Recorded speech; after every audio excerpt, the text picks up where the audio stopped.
तेरी आंखों के दरिया का उतरना भी मेरी इज्जत अब तुम्हारे हाथ में। मैंने बहुत बड़ी गलती कर दी जो अपनी ही बेटी का घर खराब किया। मुझे माफ कर दो बेटा, मेरी बेटी को रख लो। क्या हो पापा जी, आप तो बड़े तैश में लेके गए थे कि कभी भी इस दहलीज पे वापस नहीं आएंगे। हमारा घर कंजड़ खाना है, रहने का तरीका नहीं है, रखने का तरीका नहीं है। अपनी हद में रहे और तू इन कपड़ों में कहीं नहीं जाएगी।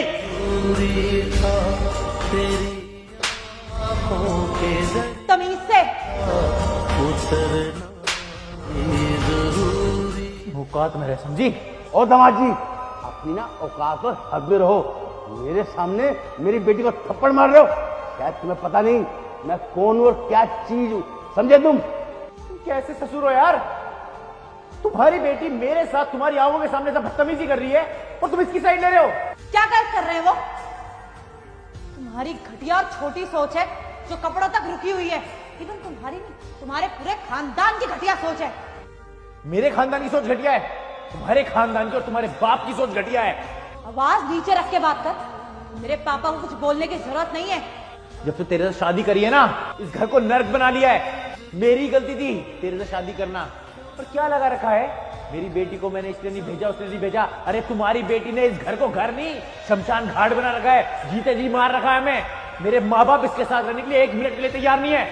और मैं तो खुद ही नहीं चाहता था कि मेरी बेटी की तुमसे शादी हो। वो तो मेरी बेटी ने जिद करके तुमसे शादी कर ली, लेकिन गलती की मैंने तुम्हारे साथ शादी करवा के फटीचर गरीब कही के। क्या ड्रामा लगा रखा है? ऐसा ही है ना तो घर के बाहर चली जा, तलाक दे, खत्म कर। चल बेटी। और हाँ, देख लूंगा तुम्हारे को कोर्ट में। जब कोर्ट के चक्कर लगवाऊंगा ना तो तुम्हारे तलवे घिस जाएंगे, समझे तुम? चला बेटी। ठीक है, देख लूंगा।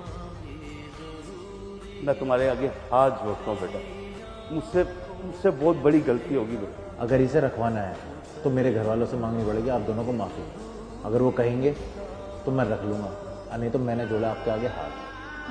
कभी तुम टेंशन मत लो। मैं मम्मी से माफी मांग लूंगी, पापा से माफी मांग लूंगी और वो मान जाएंगे।